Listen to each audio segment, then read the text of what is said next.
Hello class, and welcome to this Super Mario World speedrun guide right here on Video Games 101 by way of Let's Play with Briggins. I'm your instructor, Professor Briggins, and if you saw our full-length class on Super Mario World, our complete walkthrough which covered how to 100% complete this platforming classic and launch title for the SNES, link to it in the description by the way, you might recall that our resident fact finder Fluff explained that this game can be beaten without any hacks or glitches in less than 15 minutes, a fraction of the roughly 3 hours it would normally take to beat this game in full. With that in mind, similar to how we held a class on the fastest way to properly and as intended speedrun Super Mario Bros. 3 earlier this year, I thought it'd be fun to do the same thing for Super Mario World, showing the minimum 12 levels you can travel to defeat Bowser in record time. In terms of difficulty, I'm tempted to say that speedrunning Super Mario World is a bit more difficult than playing the game straight through, just because you don't have that gradual increase in difficulty, but honestly, the route you need to take doesn't exactly encompass the most difficult stages in this game, so I'm going to give speedrunning Super Mario World that same just right difficulty of a 5 out of 10. On the frustration scale, this equates to throwing your controller, probably because you lost your blue Yoshi on Star World 4, but don't worry, I'll be with you every step of the way. So let's run the intro and get into the Super Mario World speedrun guide right here on Video Games 101.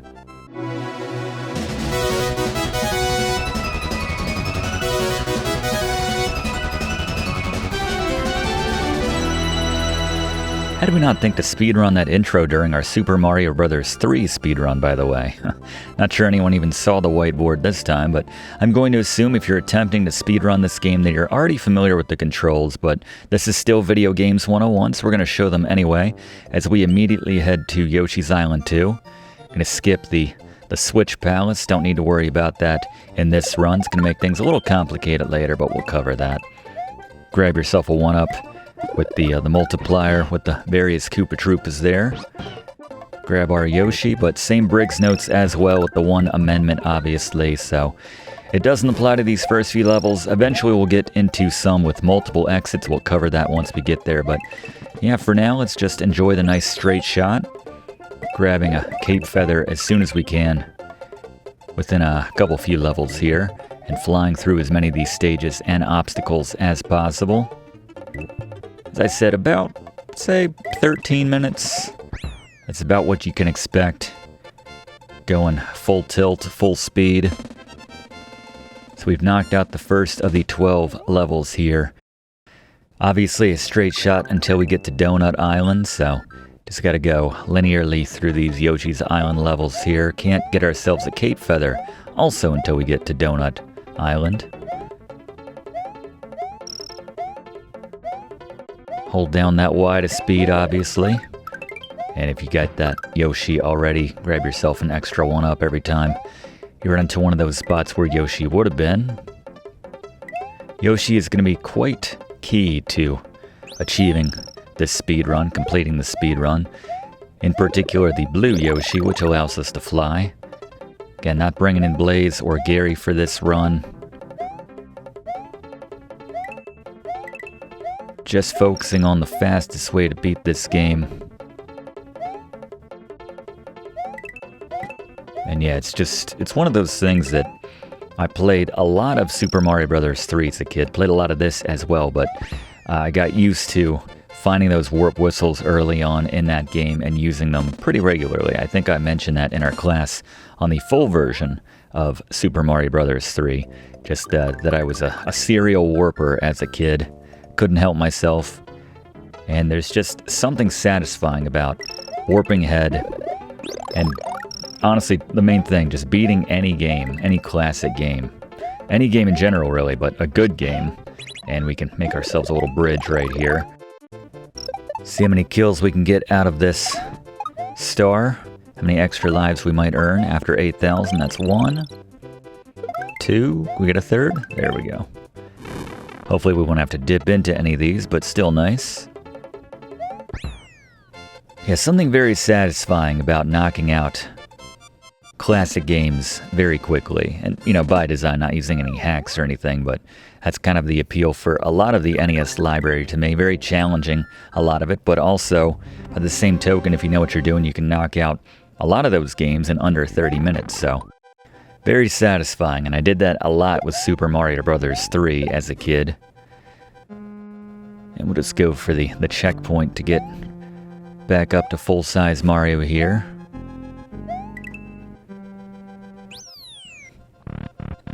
Trying not to get crushed. Again, that would derail our speed run right here.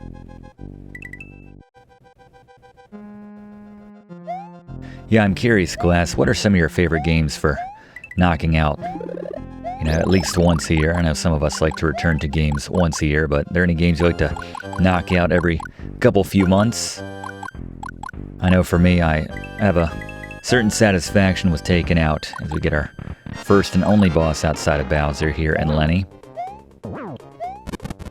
There we are. Sacrifice that mushroom for not having to wait an extra couple seconds to take him down. Thinking back to Gary's advice on that, don't be greedy. Just focus on one side right there.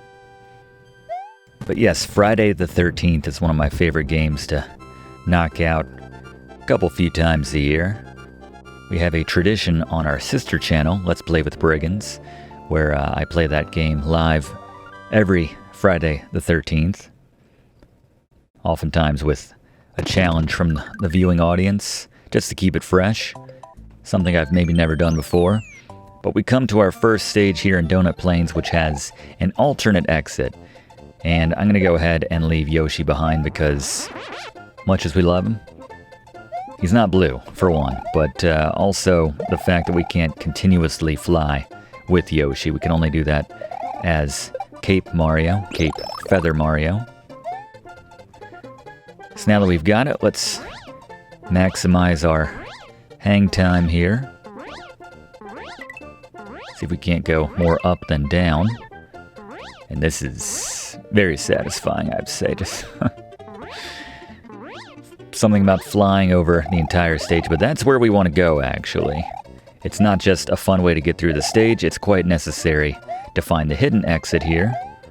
Something we covered in our full class on this, but for the purposes of speedrunning, it is quite necessary.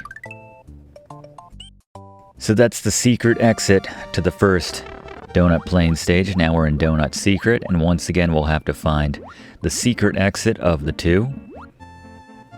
There is yet another hidden key, hidden in plain sight, but it's about getting to it. Here in the first water stage of our speedrun, the first of two, I believe, actually. We will be taking the Star Road route.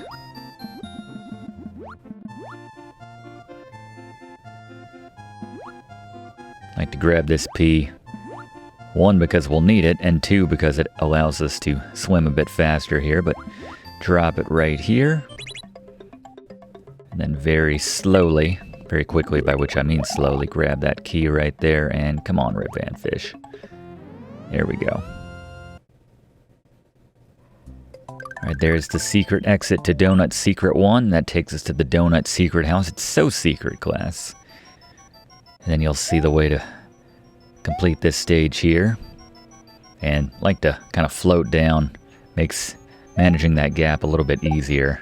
Small as it is, taking out the Big Boo.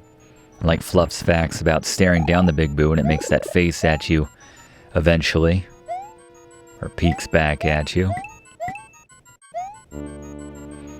So this one's sneaky, as we covered in our full class. There are a lot of different ways to go in this kind of main hub of a room right here. They bait you into thinking that the secret way out is that hidden door right there. But we want to come up, enter this door. And now we have, I guess, another boss. Maybe I lied when I said only a couple bosses, but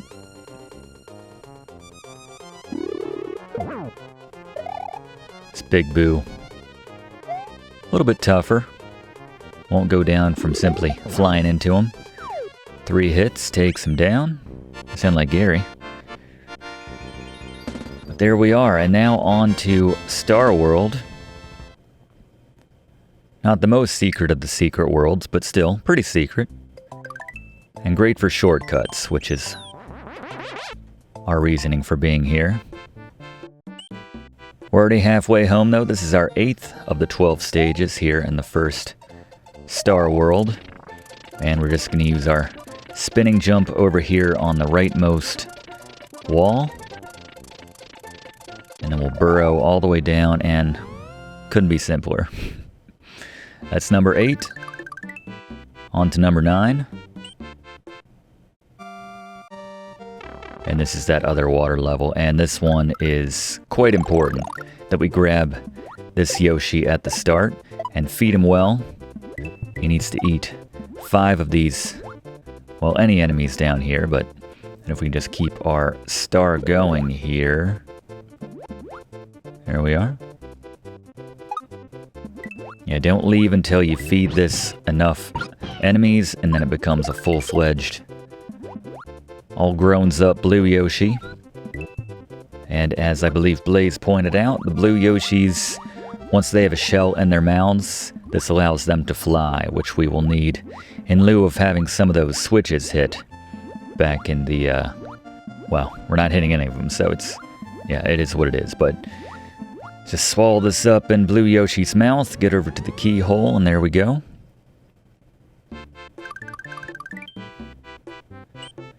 And this is another very short one if you know where to go. Just take a couple steps, get that running speed, and then fly on up here. And could not be faster. That might be the shortest stage of all of them which we've come to. And then this is far and away the most difficult of all the stages, not counting Bowser's Castle, of course. This is the penultimate stage, number 11 for us. And this Yoshi can fly so long as he has a shell in his mouth. So once you got that, get some running speed up, and then just hold down that jump button to fly. And then just keep in mind that every so often he's gonna swallow that shell, whatever he's got in his mouth. So you'll need to re-up this every now and then. And by the time you grab that 3rd shell with this pace, you should have enough in the tank to get over here. And then dismount blue Yoshi, grab the key, and I don't want to sound cold, class, but it doesn't matter whether or not you take blue Yoshi with you at this point.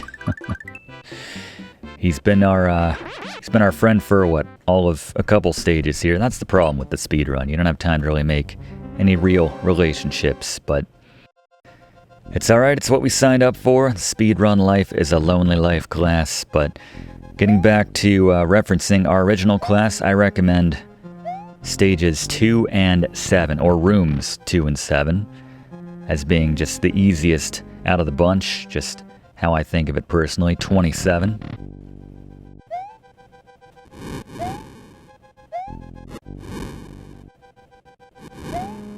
Just thread the needle here. And, alright, we're in the back area. This is the area, if we'd come in the back door, this is where it would start us out. And the disco ball still makes me laugh. Like the idea of Bowser having disco dance night or something. Putting on Saturday Night Fever on a projector in the background, some Bee Gees. But I digress. I feel like I'm about to go to Gary, but time for our run-in with Bowser. Probably shocked.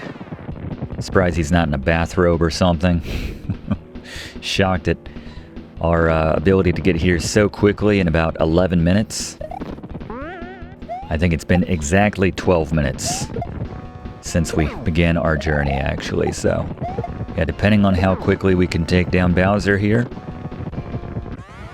it's going to be about 13 and a half minutes on that speed run. Faster than Super Mario Bros. 3, actually, with those warp whistles. Bad time to die, if I'm honest. I will take that mushroom. I'm not too proud. Working on a good run here, but yeah, this is something which I never really did as a kid, if I'm honest. Again, I loved the warp whistle route for Super Mario Bros. 3. Never really considered it with Super Mario World. Played a lot more of 3 than I did World on average, I'd say, on balance, but probably because I didn't know about the speedrunning route.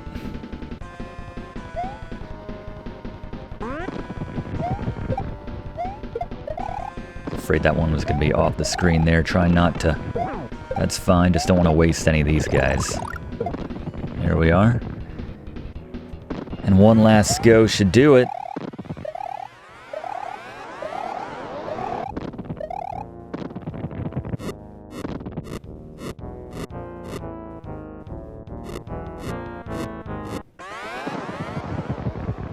Let's get one last insurance mushroom from the princess.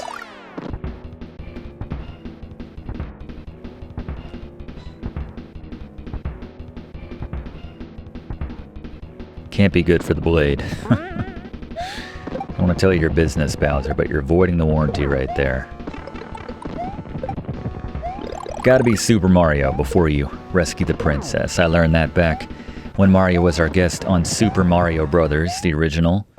I'm sure he would have stuck around for this class, actually, when I told him it was 13 minutes or so. But there we are. I measured it, and for the time which we've had control of Mario, it is just under 14 minutes, so not too shabby. And now that we've beaten it, let's bring in Fluff now to give us a very quick Fluff fact, which I'm told is, well, Fluff, how about you tell us? I've got a suitably quick fact which I didn't share in our full walkthrough of Super Mario World, and a topical one at that. If you hold up on the D-pad immediately before the final firework explodes into its heart shape, and keep holding it until the subsequent credits section begins, you'll see Mario kinda glitching out in a running animation with his arms out, occasionally looking up above him. Maybe instead of heading back to Yoshi's house for a party, we should take Mario to the hospital to get that head examined after smashing so many bricks. And yes, I know he uses his hand, but the joke still works. I think it does. Thank you very much, Fluff. I was about to thank the rest of my TAs, and I realized they didn't join us for this one. But that's our time this week, short as it was. If you haven't already done so, please consider subscribing to enroll in Video Games 101. We do one of these classes every single week in the same spot. Love to have you enrolled. Typically, we cover something more substantial in our classes, although strictly speaking, this was more of a bonus this week, just something for a bit of fun. But yes, click that like button too if you don't mind. Really does help us out to make future classes for you, and leave a comment. What is your favorite, or what are some of your favorite games to speedrun? I'd be curious. Leave a comment and let me know. But that's our time this week. We'll see you next week in the same spot for next week's class, right here on Video Games 101. Thanks for watching, and don't forget to like and comment on this video, and click subscribe if you haven't already, as this seriously helps me to keep making great content for you. And check the description of this video to see what song is playing right now.